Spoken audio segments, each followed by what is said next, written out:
Mauliat ya mamak padinami bunga marmula gawi ho marmula horas asimatong rohani amat tanah mertua di bata di anak nami do paru main nami ngadapot na niluluan na jupang na jinalahan na asa dohono masongan ni dok isi dua asa tubuan lak tua sikoro di duluk ni purba tua anak matong dohok boru anak ngami dok paru main nami dongan na mayatong sa rumah tua lunga di baik konakin godang mulai asa huso pahami amat tanah mertua di bata rap dohok raja ni nama bue situan na torok baik damang makodang sopai marputar hita di tempat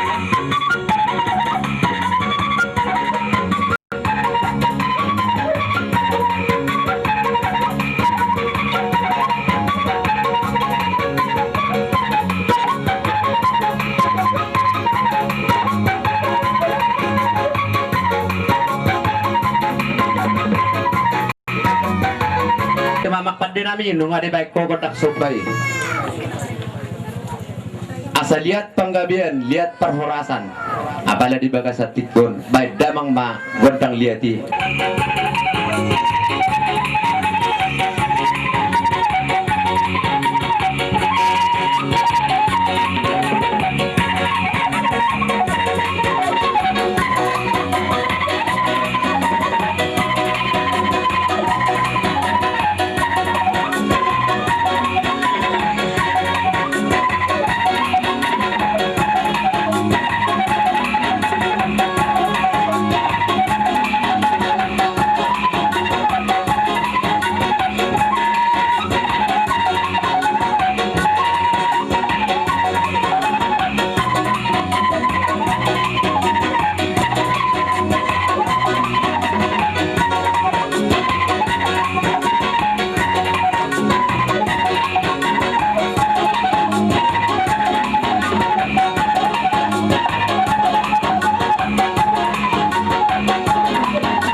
amang padde nami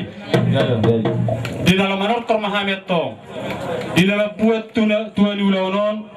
dihami namar hamarangi baik damang mazo godang dihami godang namar hamarangi